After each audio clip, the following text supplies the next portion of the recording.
Okay, fine. They say that even though it wasn't intended, sure, you can take the Warcaster feat and then you can cast a spell on your ally when they leave your reach. So you can make an opportunity attack against a friend now. Alright, I guess that means it's time to build a character around the idea and see just how far we can push the dang thing. Welcome to D4.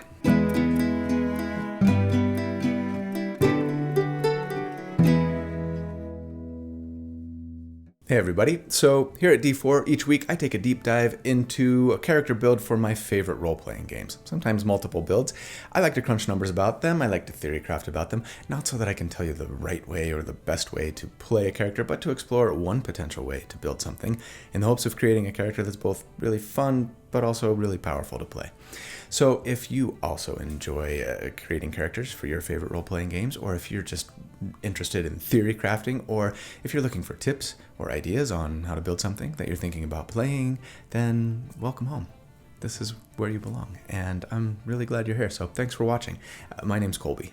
Right, so just in case you missed all the made-up drama, it was made up, let me summarize. Jeremy from Insight Check put out a video a while back, right up there if you missed it, asking if you could, rules as written, take the Warcaster feat and use it to cast a buff or heal spell on an ally as they moved past you, right out of your reach. The reasoning for this interpretation is basically the removal of the word hostile from the verbiage in the 2024 rules describing an opportunity attack.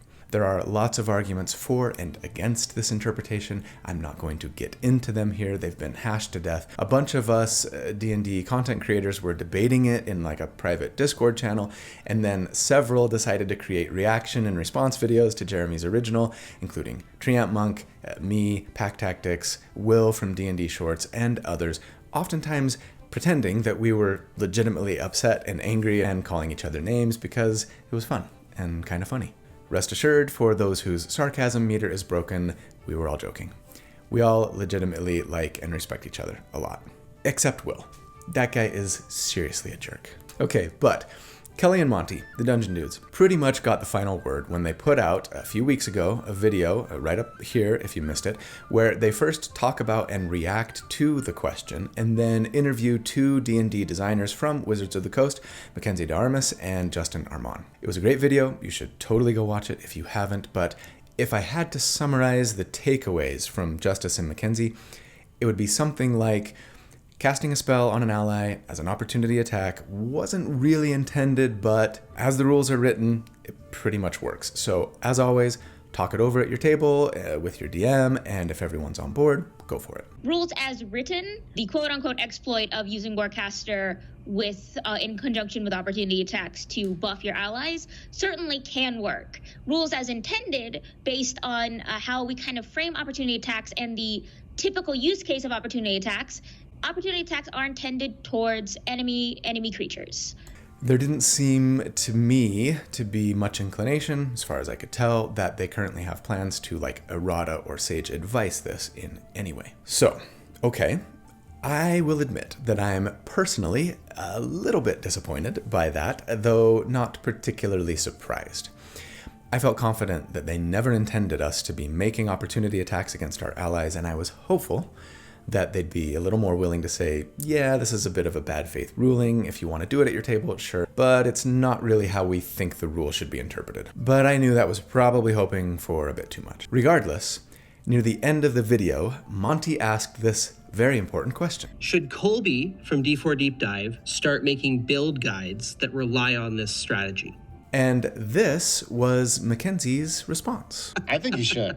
I mean, why not? So I think it's 100% go for it. Do it. Have fun. So, all right, challenge accepted. That is what we are going to do today. Build a character who is meant to take as much advantage of getting opportunity attacked, or opportunity assisted, I guess, by their allies. If we really leaned all the way in to this tactic, what kind of damage could a single uber buffed character put out on the very first round of combat? And yes, the build is going to be focused on a single character for the most part. It would require a party, of course. I'm going to assume a party of 4, where the other 3 characters have the Warcaster feat and 1 specific spell. But for the most part, I'm just going to touch briefly on those characters. I'm not doing a specific build for them or anything. That would take too long and probably force me to split this video up into multiple parts, and that's never good for the algorithm, frankly. There is one exception to that, though, actually. One of the party members will have a fairly specific build to them, but I'm just going to outline like what all the party members need to have and be doing during my 4 damage reports at levels 6, 9, 13, and 17, okay? One last thing. While the damage that we end up doing is pretty stunning, a little spoiler warning there, my goal here is not to necessarily convince you that using this tactic at your table should be banned and that it's broken and stupid, etc. I don't personally love it. I think my preference, if players at my table wanted to do this, would be to homebrew a separate feat to allow for it. I really like the one that Monty and Kelly came up with at the end of their video, but yeah, I'm going to talk a lot more about this in the final thoughts. So stay tuned if you want more kind of meta-analysis and balance conversation. But no, I'm not here to try and change your mind, regardless of which side of the argument you fall on. I just want to explore what's possible if we tried to take full advantage of the tactic and maybe allow that knowledge to influence your decision one way or the other. Capiche? Okay. I proudly present then D&D episode number 226, the Assisted Opportunity Attacker. Opportunity knocks. Say hello to my little friends. The high five railgun. It takes a village. The nuclear chain reaction. That was a pretty good one. The assisted opportunist. The opportunity striker. The fly by night. Oh man, that is honestly my favorite because I love Rush and it works so well. Huge thanks to everyone in the Discord for your awesome suggestions, especially you, 3 otters in a trench coat. I see you. You'll appreciate the outtakes today. Big thanks also to my good friend Randall Hampton for the fantastic artwork that he put together for this character concept. He does this every week. I really loved this one with the little hearts on the allies. That's so great. If you'd be interested in seeing the other stuff that Randall does, or maybe even potentially commissioning him to create art for your character or even your entire party, I will put links in the video description as always on how to do so. But first, you may have heard about this on my K-pop Demon Hunters video a couple of weeks ago, but since so many of you did not watch that one, that's okay. But it was a good video, even if you aren't into K-pop or Demon Hunters and just want 3 bard builds. But anyways, I talked then about the fantastic new third-party TTRPG book in Kickstarter right now, Scorched Basin, and I wanted to give them a shout out again today to help them hit their next stretch goal since they hit funding within 24 hours. So let me tell you about Scorched Basin. It is a desert setting inspired by Mad Max and Dune. It's system agnostic, meaning that it will work with pretty much any TTRPG you like to play, D&D, Daggerheart, Pathfinder, and more. You can drop it into your existing campaign or run an entire campaign here. It includes a cool new alchemy system that lets you combine local flora for awesome concoctions, a whole movement and combat system for land vehicles, that might be my favorite part actually, and even a new magic system called The Current with over 30 different manipulations that players can learn and enhance. But you're also going to get unique factions in this book, tons of new player options, right? Subclasses, etc. Really fun artwork, a ton of new monsters, unique locations, including battle maps. There's just a lot of really great content here. And yeah, the coolest thing is that they've actually contracted with me and a whole slew of other RPG content creators, many of whom you know and love, like D&D Shorts or XP to Level 3, Pack Tactics, Dungeon Dad, Diana of the Rose, Bob World Builder, Jay from the Swole Initiative, and many, many more to voice lots of the characters for the setting. You get audio files of our voices when you back the project that you can use in your game for the specific characters that we voice as you see fit. It was pretty cool to be a part of it. And so, yeah, as a result, I actually make a little bit if you back the project, so this is a great way to get fantastic new content to use at your table, support a fantastic third-party content creator, and to support me if that's something that you feel like doing. Much appreciated. So hey, they're only in Kickstarter a couple more weeks at the time of this video release. Do not delay. Go check out Scorched Basin right now. The link is in the video description and in the pinned comment. Okay, congrats, homie and the dude, for getting funded here. I can't wait to see the finished product, but let's get back to the builds. All right, at level 1, for our starting class, believe it or not, we're gonna start fighter at level 1 today, but guess what? we're actually staying fighter for most of the build, so you can't get mad at me. Yeah, fighter is definitely my favorite route for what we are going to be pulling off today, and you will see why very shortly. As for our species, yeah, we're gonna go with a Nova or Burst damage build today.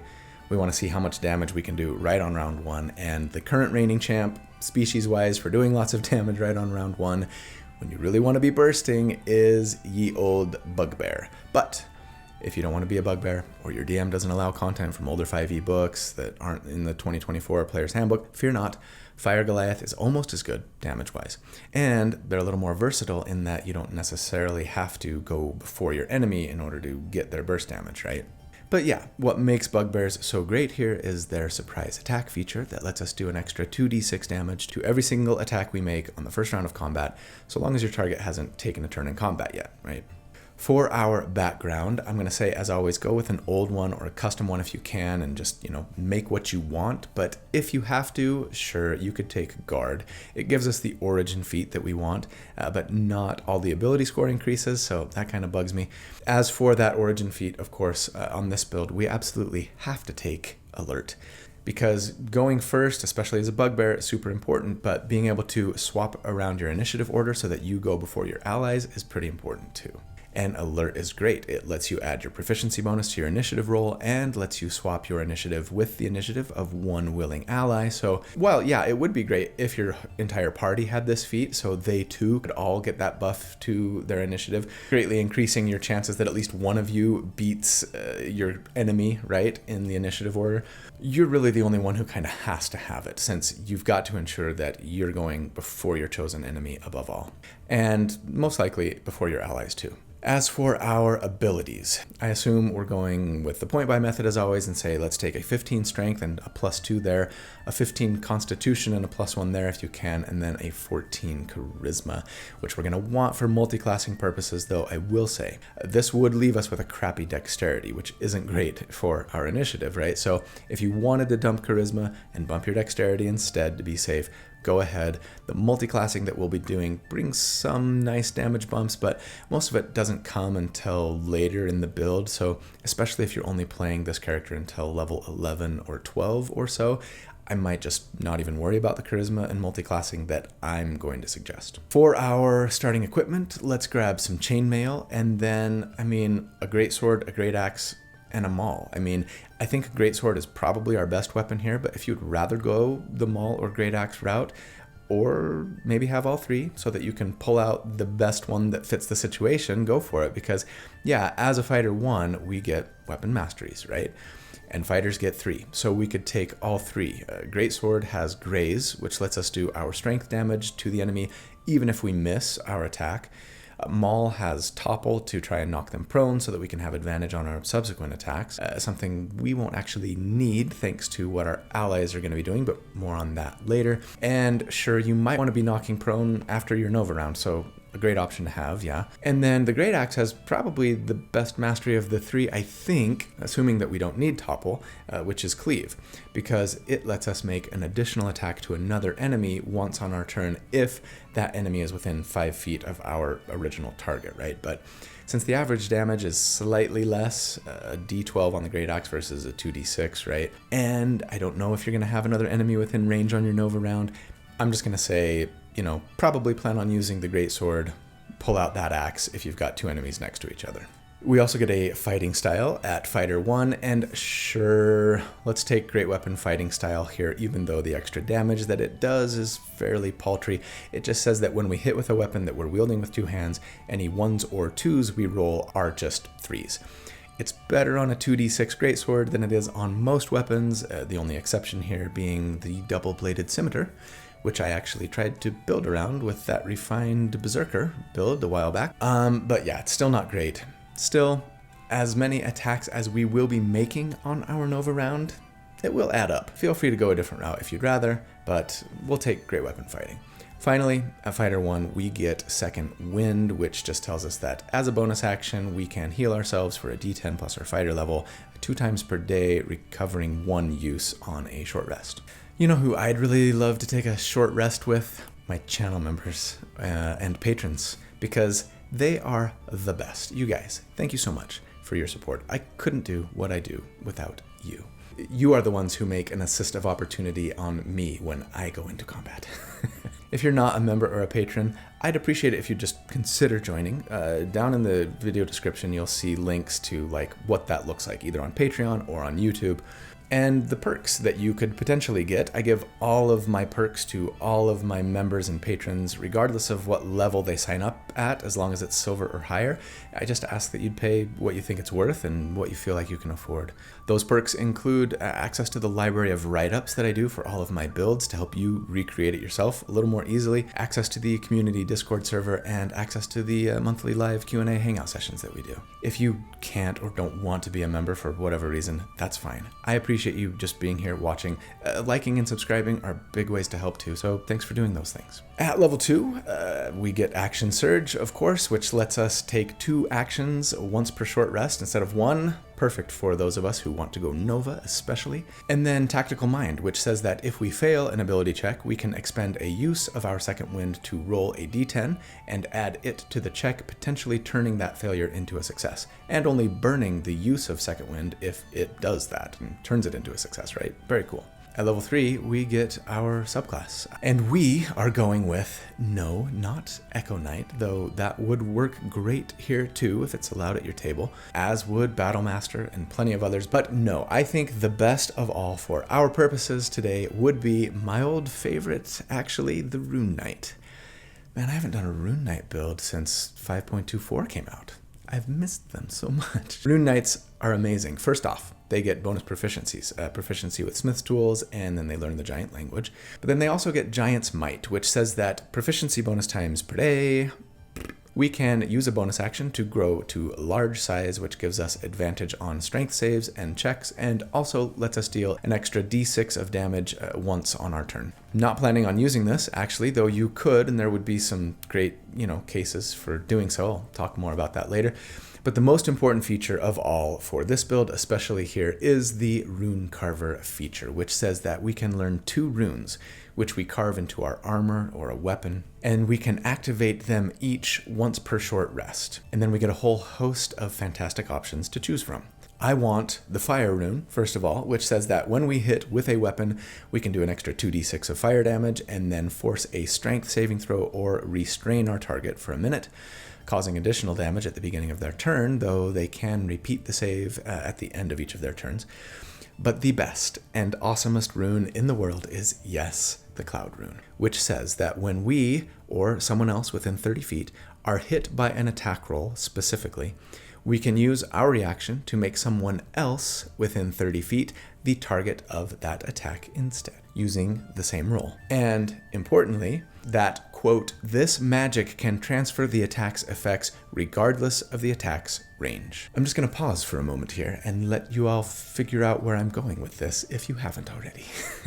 You with me? Okay, let's keep going. At level 4, we are getting a general feat, and I think we gotta grab Great Weapon Master. It raises our strength by 1 to 18 here, and then says that when we hit with a heavy weapon, as part of the attack action specifically on our turn, we can add damage equal to our proficiency bonus. It's a nice little bump, and it scales. It also says that if we get a critical hit or take out an enemy with a melee weapon, we can make a bonus action attack with the same weapon. We're very likely to get this to proc during our Nova round.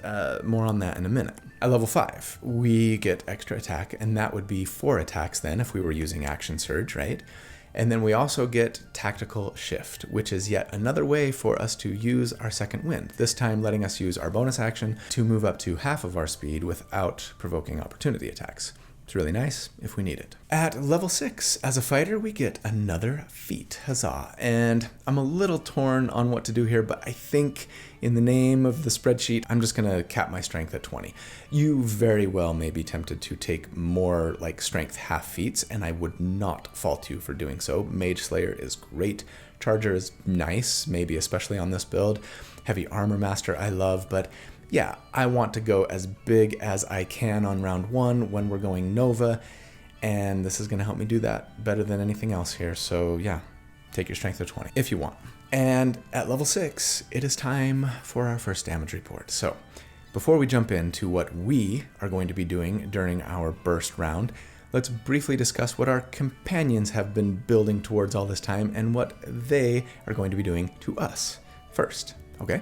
First up, companion number 1. This companion can be any of the following classes: Artificer, Bard, Druid, Sorcerer, or Wizard. As long as they have 3 levels in one of those classes, that would let them pick up the Enlarge Reduce spell, which can be cast on ourselves or on an ally with an action, normally, right? 2, in our case, make that ally grow 1 size larger, give them advantage on strength checks and saves, and cause their weapon attacks and unarmed strikes to do an extra d4 of damage on a hit. Other than that, this ally just needs to have the Warcaster feat, which, if they're a spellcaster, they probably want it anyways. And again, as a reminder, among its many wonderful features, Warcaster says that when a creature provokes an opportunity attack from you by leaving your reach, and that creature no longer has to be hostile, rules as written, right? Then you can use your reaction to cast a spell at them rather than taking an opportunity attack, so long as the spell has a casting time of an action and only targets them. So that's ally number 1. Other than those minor requirements, build this character however you want. Alert is nice, but again, not necessary. As for companion number 2, they can be any Artificer, Sorcerer, or Wizard of 5th level or higher, or a 6th level Lore Bard, right? So that they can get the haste spell.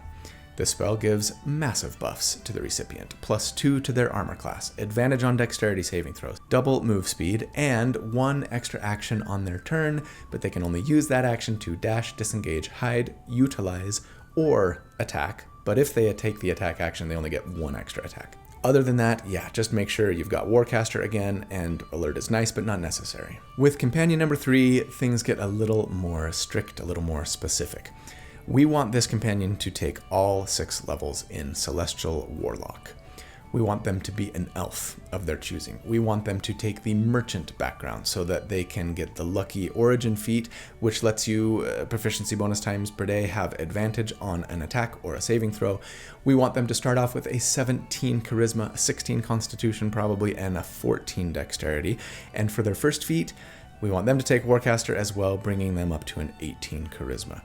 As for their spells, we just want to make sure they have the Green Flame Blade spell, which says that when you cast it, you make a weapon attack against your target, dealing damage as normal with that weapon, but add, at this level, right, an extra d8 of fire damage to the hit. As for their Warlock invocations, we want them to have Pact of the Blade, so that they can attack with their Charisma modifier, and they are going to be using a 2d6 weapon as well, for now, anyways. Agonizing Blast for an invocation tied to the Green Flame Blade cantrip, so that they can do additional damage with that cantrip equal to their Charisma modifier, and Eldritch Smite, which says that once per turn, note not on your turn, but just per turn, so this is usable if you're attacking on someone else's turn with your reaction, right? When you hit a creature with your packed weapon, you can spend 1 of your Warlock spell slots to do an extra, what will be 4d8 force damage at this level, and give the target the prone condition if they are huge or smaller, no saving throw. You get all that? Okay, so here's what is ideally happening in combat. You start off close together, right? Make sure you're always traveling in a tight-knit group if you can. When combat begins, arrange initiative via the alert feat so that our fly-by-night is going first. You are going to run by companion number 1 and get enlarged. Then you're going to run by companion number 3. You don't want to get hasted yet from companion number 2 because that's going to raise our armor class, and we don't want that raised yet because companion number 3, our Pact of the Blade Warlock, right, is going to unload on us with an opportunity attack. They will hit us with Green Flame Blade, spending a luck point to get advantage against our 18 armor class, assuming we've got plate armor, right? They've got a solid chance to hit. That single Green Flame Blade attack is going to do 2d6 damage from their weapon, 1d8 from Green Flame Blade, plus 4 more for their charisma thanks to Agonizing Blast.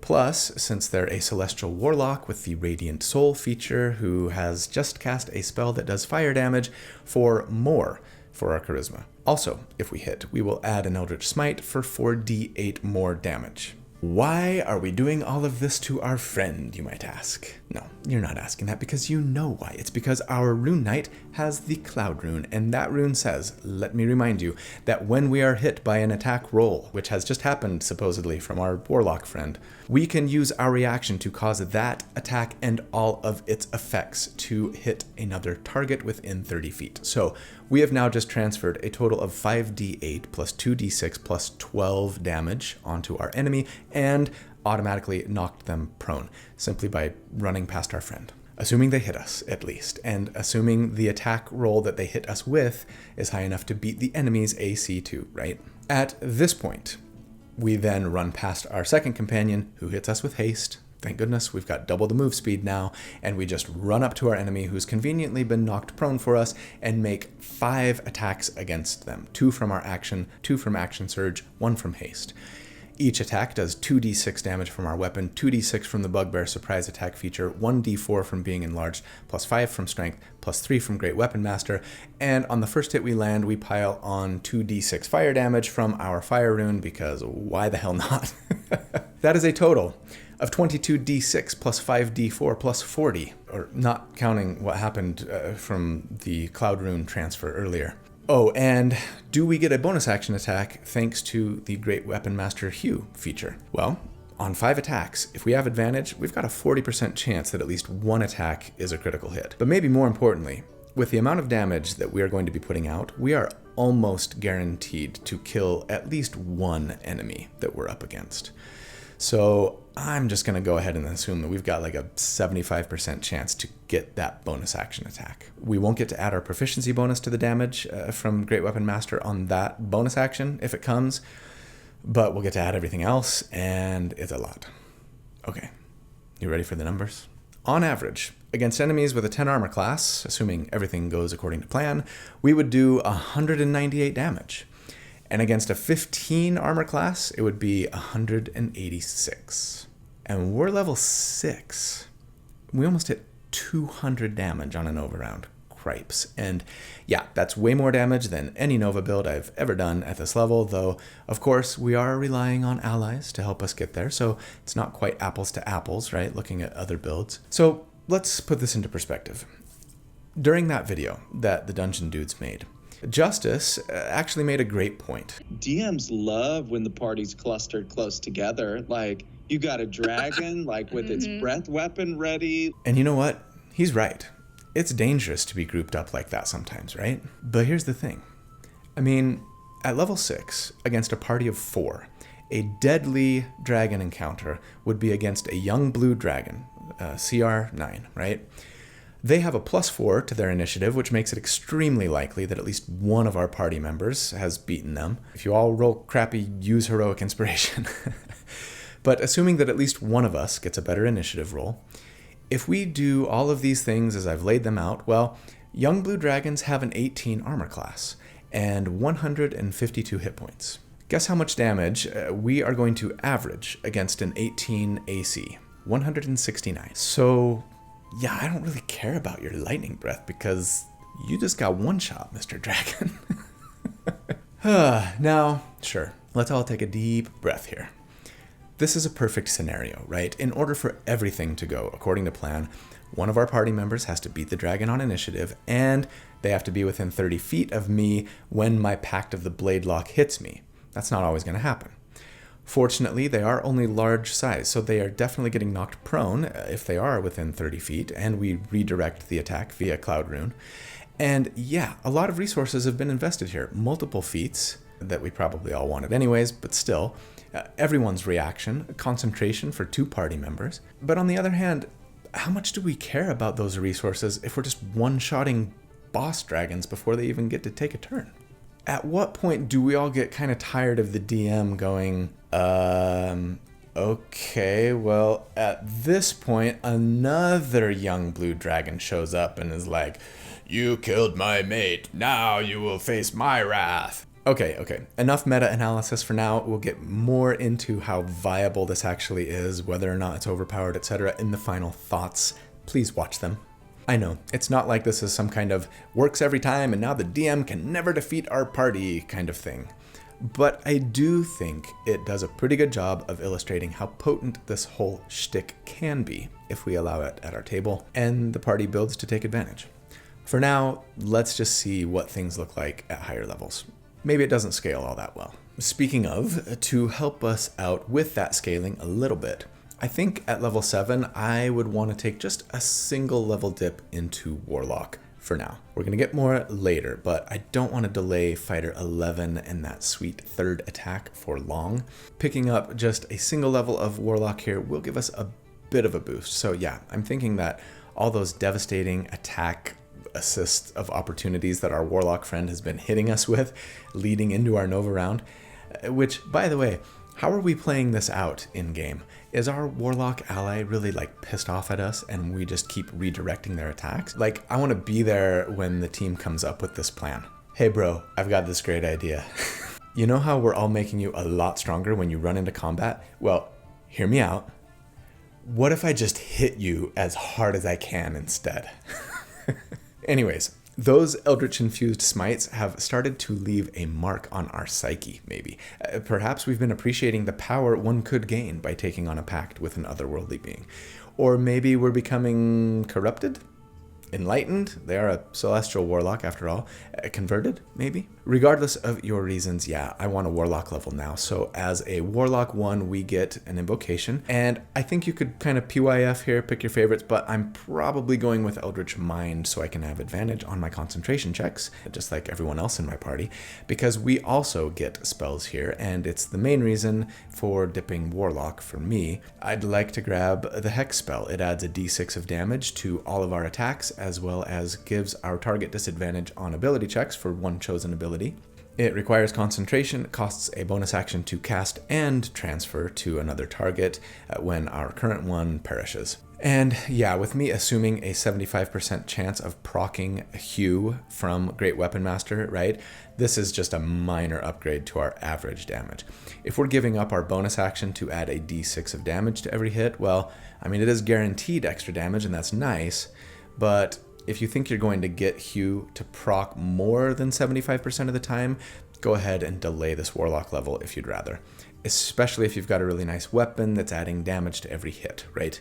I like taking Hex here mostly because it means I no longer have to guess how often I'm going to have Hugh proc. And because I know I'm taking Warlock levels later anyways, right? And sure, because you can get other cool, useful spells here. Just remember that our charisma isn't great, so focus on stuff that just works regardless, like Blade Ward, Armor of Agathis, etc. But at level 8, yeah, I think we're going back to Fighter because we want that third attack, among other things, meaning that we'd be a Fighter 7. And as a Rune Knight, that means we get Runic Shield, which is a cool support tank feature, saying that if another creature is hit by an attack roll, we can use our reaction to force the attacker to re-roll the d20 and use the new one, proficiency bonus times per day. Kind of a poor man's silvery barbs, I suppose. At level 9, we would be a Fighter 8, and that means we get another feat. And, I mean, assuming that we're sitting at a 20 strength already, that's almost like too bad. But there are still a lot of great feats out there that bump dexterity, right? And we could always use more dexterity, especially on this build. We like good initiative rolls. So sure, grab Mage Slayer or Slasher or Resilient Dexterity maybe. I think I am going to take Charger just to eke out a bit more damage. Of course, you should do something else if you think it prudent. The damage increase is very slight, but Charger would bump our dexterity and then says that if we dash, we have an extra 10 feet of movement, but then if we move at least 10 feet in a straight line immediately before hitting our enemy with an attack, we can either push them 10 feet away if they're no more than one size larger than us, okay, pause. By the way, I haven't even mentioned the potential synergy here. As a Rune Knight, if we really wanted to at the beginning of our turn, we could use our bonus action to grow large, right? And just do a little extra damage once. It's not worth it damage-wise generally, but if we did this and then got hit from our ally with the enlarge spell, we'd become huge, and that's just cool for all sorts of reasons. You take up a bunch of space on the battlefield, making it easier to get to your enemies and harder for them to get to your backline. And yeah, you could push now with this Charger feat, right? And grapple even gargantuan enemies, and that's always great. Anyways, yeah, with Charger you can push them 10 feet or do an extra d8 of damage. And it's not a lot, but honestly, I kind of really like this just for the flavor of the thing. Our whole shtick is just to get all powered up, running through the high five tunnel as we charge full speed into our chosen enemy. Why not lean into that being shot out of a cannon thing that we've got going and add a little extra damage to our first attack? I like it. At level 9, it is time for our next damage report. Since last check, we haven't done a ton to improve our damage, honestly. Hex will give us a slight bump, an extra d6 to all 5 of our attack action attacks, but it is using up our bonus action. Our proficiency bonus has increased, bumping the damage from Great Weapon Master, right? Charger's going to add a d8 once per round, but that's about it. Well, what about our teammates? Well, Ally 1 can just be doing whatever they want. All we need from them is the Enlarge Reduce spell, right? The same goes for Ally 2, casting haste on us, but I should note the potential pool of class options for Ally 2 has increased. Oath of Glory and Vengeance pallies get haste at level 9. So if your ally number 2 wanted to be a paladin instead, they could be, though they wouldn't have gotten haste until now, right? So up until this point, not as good. As for our hard smiting warlock, I will note that their spell slots are 5th level now, so they can smite us for 6d8. They hopefully picked up the Life Drinker invocation, so they can add a d6 of damage to the hit against us. Again, Life Drinker says that can be done once per turn, not once on your turn, or once per round or anything. So it should work. And then, most important of all, they are going to want to have picked up the Elven Accuracy feat at level 8. This would only raise their charisma to 19, but more importantly, let them roll 3 d20s when they attack with charisma and have advantage, which they will, thanks to their luck points. And yeah, just to emphasize, they've got to hit you in order to do any damage at all here, right? And you're not exactly squishy in your plate armor. So if you're fighting a bunch of giants with their relatively low AC, it doesn't matter. Your warlock still has to hit an 18 or better if they want to do any damage to the enemy on that opening round, right? So doing everything we can to increase the warlock's hit chance is super important. But now the numbers look like this. Against a 10 AC, we would on average do 230 damage during our Nova round, and against a 16 AC, it would be 217. And while sure, we broke 200 and that's amazing, and we're still outpacing every other Nova build I've done to date, some of them, like the Critty Critty Bang Bang, for example, are gaining on us. Can we keep our lead? Let's find out. At level 10, we would be a Fighter 9, and that means we get Indomitable. As a reminder, this is a lot better than it used to be.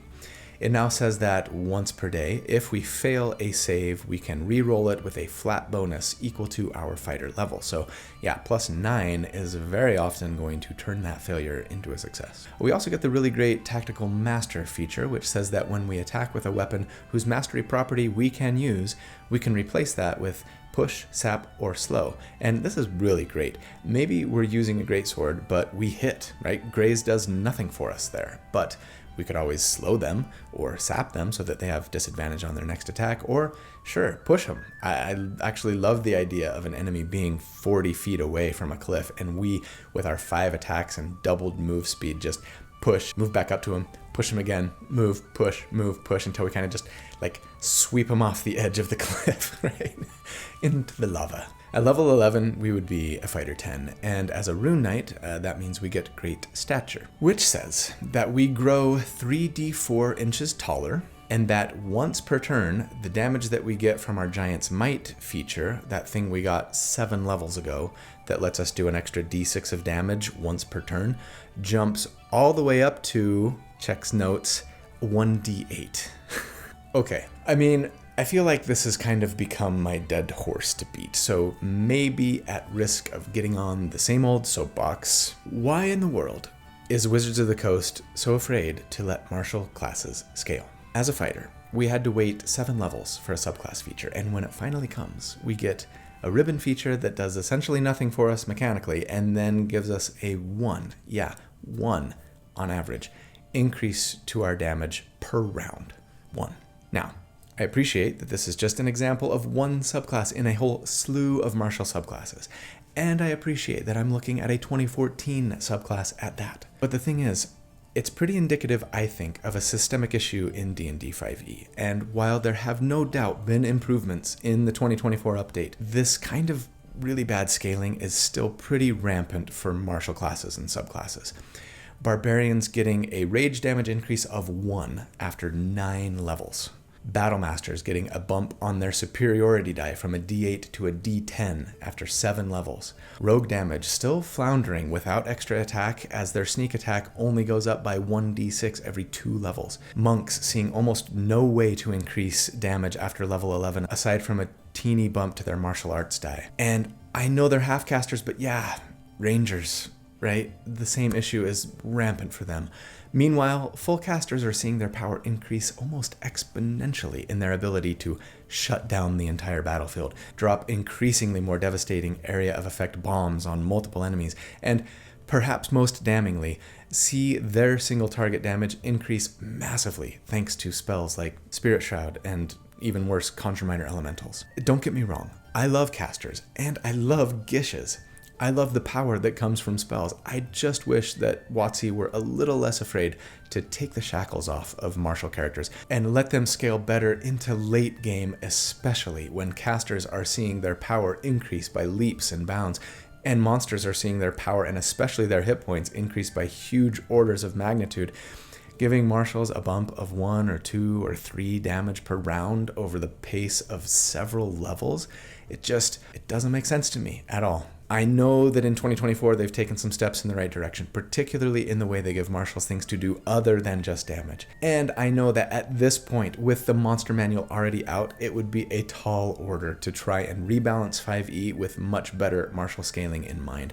So maybe this is just a note to keep in mind for 6e when it comes out, right? Or maybe it's a plea to you DMs out there to not be afraid to give your martials really powerful magic weapons, and then just increase the difficulty of your encounters to balance it, right? Fortunately for this build, we have several allies who are casters and that are buffing us with their assist of opportunity as we run past them, so we can keep up damage-wise, even though we're practically a full martial at this point. And fortunately, at level 12, we'd be a fighter 11, so we do get some pretty nice scaling. And yeah, to be fair, this is a big deal, right? Getting extra attack at fighter 11. It's nice scaling, but after this, we don't really see much scaling-wise until level 17 when we get another action surge, and we can't use both action surges on the same round, so it's really just kind of giving us a chance to sort of do 2 Nova rounds, which isn't nothing. And yeah, Monty from the Dungeon Dudes recently told me he thinks all martial characters should get the extra attack that fighters get here at this level, and I think I agree with him. But here we are, finally, and it's great for us, especially since, thanks to Action Surge, it means both times we take the attack action on our turn, we'll be able to make 3 attacks, bringing our total up to 7 during our Nova round with haste, right? Amazing. But with that 3rd attack secured, I think at level 13, it's time to get back to some more Warlock levels and pursue that otherworldly pact that we got curious about a few levels ago, meaning that we would be a Warlock 2. And that means we get Magical Cunning, which says that we can recover half of our Warlock spell slots with just a 1-minute ritual once per day if we don't have time for a short rest. And we also get 2 more invocations, and there are lots of great ones to choose from, but none that feel super necessary to the build for me. Devil's Sight would be a nice way to counter any magical darkness, Fiendish Vigor for some free temporary hit points, Lessons of the First One for a nice second origin feat, pick up Tough or Lucky or Magic Initiate, right? Otherworldly Leap for a free casting of Jump to increase our ability to move around and even get into harder to reach places. I'd even consider Pact of the Blade, not because I want to make attacks with charisma, but because we could bond our blade and then choose to make the damage that we deal with it necrotic, psychic, or radiant, which would be a nice way to get around resistances or immunities, or even take advantage of the occasional vulnerability. Anyways, yeah, PYF here. But that brings us to our next damage report. Since last check, we've gained 2 more attacks during our Nova round and increased our proficiency bonus by 1, but other than that, we've mostly gained a lot of nice defensive, utility, and support features, which are always a great thing to pick up. As for our allies, no notes for companions 1 and 2, but for number 3, our Green Flame Blade Smite of Opportunity Warlock, I think I would have spent the last few levels multiclassing into Fighter. So yeah, we're kind of doing a flippity flop here, at least if I were trying to build them around the Assist of Opportunity thing. 4 levels of Fighter would have gotten them another feat so that they could cap Charisma. Go ahead and take your favorite half Charisma feat to do that. Fey Touched, etc. And it would also have given them a subclass for which I would want Battlemaster, I think. It would be really cool to add, say, a menacing attack to the opportunity attack that I'm making on my Rune Knight to get transferred, right? So that in addition to the extra D8 of damage that it brings and knocking them prone from Eldritch Smite, I could also try and make them frightened. Also, pick up Precision Attack to just make sure that you land that opportunity attack when your ally runs by, right? We're bringing a significant amount of burst damage here, and missing, though it would rarely happen with Elven Accuracy, would really suck. So anyways, I'm going to assume an extra D8 of damage from our Warlock ally when I crunch numbers here, thanks to a superiority die. Oh, and don't forget that we got a bump to Green Flame Blade since last check too, so it does 2d8 on a hit now. And when we crunch the numbers, then against enemies with a 10 armor class, we would now do 317 damage during our Nova round on average, and against a 17 AC, it would be 298. And okay, that's some solid scaling despite my earlier grumbling. And yeah, the vast majority is coming from the 2 more attacks on our Nova round, no question. But our Warlock ally was piling on a bit more too. At this level, we are still outpacing any 2024 Nova build I've yet done, not surprisingly, I suppose. But maybe more important to note, a few old 2014 burst damage builds have taken the lead against us now, particularly the ones that had some assassin rogue levels built in where I was assuming we had surprise and thus were auto-critting, right? And ones that really leaned into paladin smiting like multiple times on their turn with lots of attacks. Both of those things are gone now, so yeah, no surprise that in 2024, the upper end of what was possible from a burst or Nova perspective has been reduced. Still, 300 damage in a round at level 13 is nothing to sneeze at. For those interested, a deadly dragon encounter for a party of 4 at this level would be an adult red dragon, and with their 19 AC, we would one-shot them too. They have 256 hit points, and we'd average 281 if everything went according to plan. So yeah, we're still doing just fine. Let's see how it looks in the end game. At level 14, we would be a Warlock 3. That means we get our Warlock subclass, and I think I'd want to go with Genie Lock today, my old favorite Warlock subclass. Today's just a trip down memory lane for this build. Yeah, so much fun to be had with Genie. The feature they get, Genie's Vessel, is really kind of 2 features in one. You get a magic vessel, a lamp or a ring, etc., that you can just magically disappear into for safety or to rest or to use as a free bag of holding, right? Once per day. But then you also get to do a little extra damage once on your turn when you hit with an attack, and the damage is equal to our proficiency bonus, not our charisma modifier, so that's nice. The damage type is determined by the patron genie type that you choose. Dao, Jin, Freedy, or Merid. And I'm going to say PYF here for the genie type. Dao's probably the best, but it's not a huge difference. It also determines what extra spells you get access to, right? But none of those spells are going to affect our build much, so have fun with it. Speaking of spells, we do get 2nd level Warlock spells here too, and again, I'm going to say PYF, though I'd particularly be interested in things like Misty Step, Mirror Image, Invisibility, Spider Climb. They all bring some nice defensive and utility options with them and just work regardless of our mediocre charisma. At level 15, we would be a Warlock 4, and we get another feat. I'm just going to say PYF here, probably taking one of the ones that you didn't take that I mentioned last time. Surely you should grab Mage Slayer by now if you didn't earlier. Why did you wait this long? Jeez, what is wrong with you? At level 16, we would be a Warlock 15, and that means we get more invocations, and guess which one we are for sure grabbing? That's right, Eldritch Smite. Might as well hit him with 2 smites if we can, no? We're not paladins, it doesn't take our bonus action. That's 4d8 more damage on our Nova round, because yeah, we get 3rd level Warlock spells here too, and while there are plenty of great ones to choose from, I'm just going to go with the old standby Spirit Shroud so that we can use our bonus action instead of hexing to, buff ourselves so that we do an extra 1d8 damage on every hit, better than the 1d6. And more importantly, it's something that we don't have to use a bonus action on again to transfer to subsequent enemies, right? It also potentially slows enemies within 10 feet of us and prevents them from healing. So really solid spell all around. Then finally, for us, at level 17, we'd be a Warlock 6, and as a Genie Warlock, we just get to fly, thanks to Elemental Gift. So That's cool. Especially if your DM has been trying to like counter your gimmick by putting enemies in hard to reach places or making all of the monsters fly themselves, right? It does take a bonus action to activate this, so no Spirit Shroud unless you got it going before combat started. But if, that's the difference between being able to get to your target and not, totally worth it, of course. Oh, Elemental Gift also gives us resistance to a damage type associated with our patron. So yeah, that's why I said Tao was the best, because that's bludgeoning resistance and that's better than the other options most of the time, right? But any of them are nice to have. All right, this brings us then to our final damage report. Since last check, we have increased our on-hit damage by a little thanks to Spirit Shroud, picked up a little once per turn damage from Genie's Wrath, some better once per turn damage in the form of an Eldritch Smite, and then continued to gain some nice utility and defensive options. As for our allies, numbers 1 and 2 are just doing their thing, building however they want, and build number 3 is, they're going to take some rogue levels, naturally.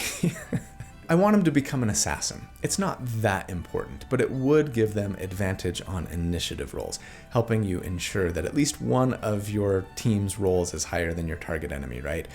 And gives a little extra damage on your opportunity attack from sneak attack. It's just 2d6, but it's something.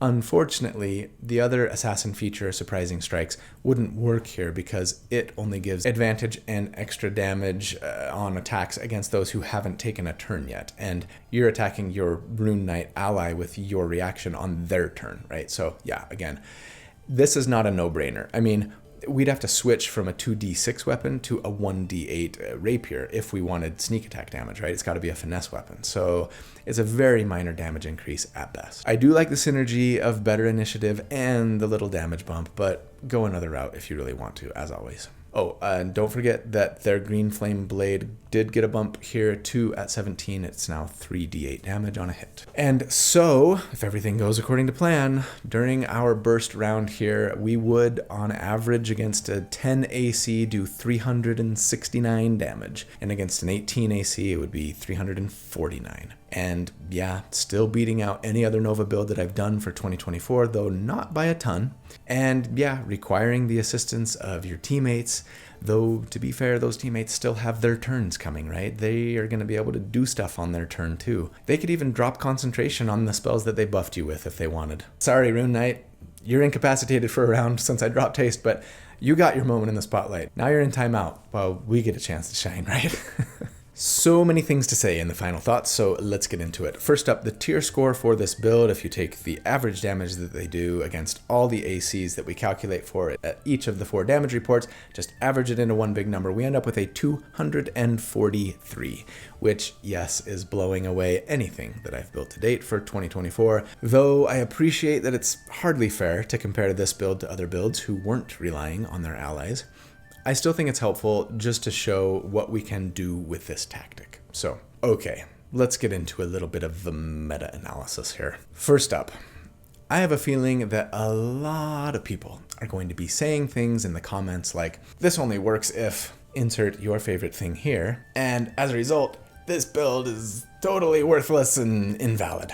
And then they're going to stop watching the video before the final thoughts where I address whatever it is that they brought up. That never happens. Okay, right, so yeah, you only get to these levels of damage if you can use older content at your table, right? Rune Knight primarily, but also Elven Accuracy, Genie Warlock, etc. And I know, not all of you can use older content at your table. Also, your DM could start doing things to prevent you from pulling off your shtick. The enemy always starts combat more than 30 feet away from you, or they're always flying, or on the other side of a chasm, or with a bunch of webs in between you, or up on a balcony, etc., etc. And I get it.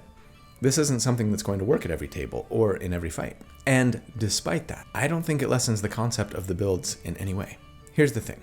You should always be talking to your DM before you even start playing any character at their table about what you're hoping to do with your build and if everything will work like you hope it will work, etc., right? And with this shtick, more than ever, they might not even allow you to opportunity attack your allies in the first place, right? So yeah, if you have that talk and you think everyone's on the same page, and then your DM is just basically countering you in every combat encounter so that the whole thing that your entire team was building around in the first place almost never works, then you've got a bigger problem that needs to be addressed, right? And for the record, I am not saying that every DM just needs to cater to every whim of their players and let them one-shot every encounter all the time if they want to. I'm just saying that you need to have this conversation and figure out if the concept is a good idea at your table, if it sounds fun for everyone, and if it's something that you'll be able to do fairly regularly, great. If not, great. But figure it out. As for the "this only works with older content and so it's invalid" line of reasoning, I'll just say 3 things actually. First, most tables that are using 2024 content also allow older content. Maybe not yours, but most. Second, it's actually still incredibly potent without older content. Not as powerful, but maybe that's a good thing, right?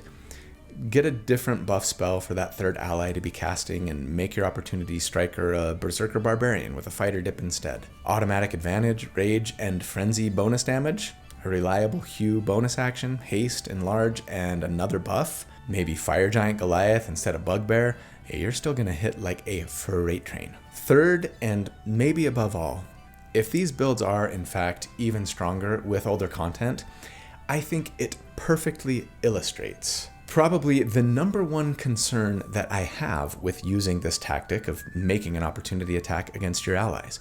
It might not be all that problematic with current content, but if you allow it, you have to think about all the potential ways this could introduce something crazy powerful and consider all the different content that you allow at your table. Old content that was written 11 years ago when opportunity attacking your ally wasn't permissible by the rules. Current content that was written without this interaction intended. What about third-party stuff?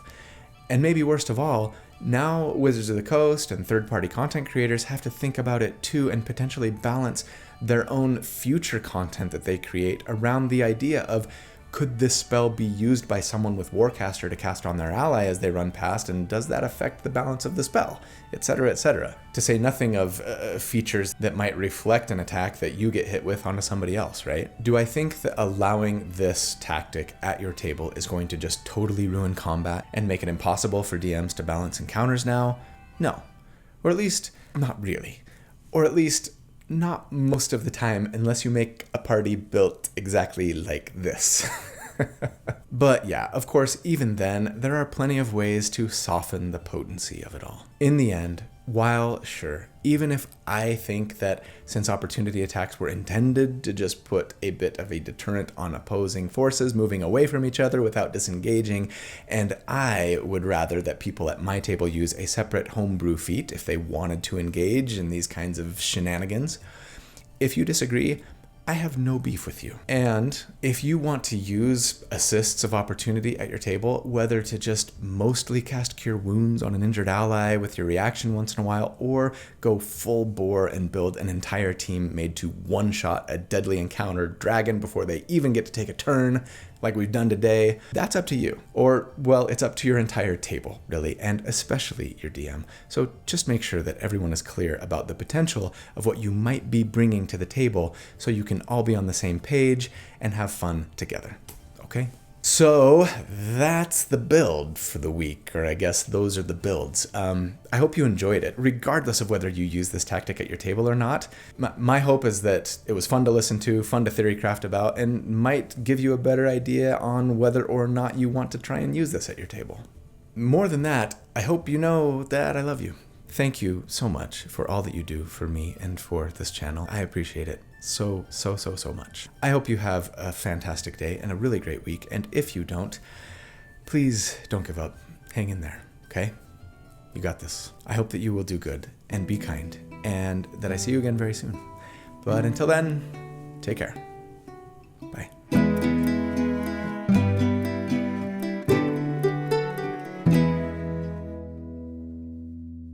Moonrise, thoughtful eyes, staring back at me from the window beside.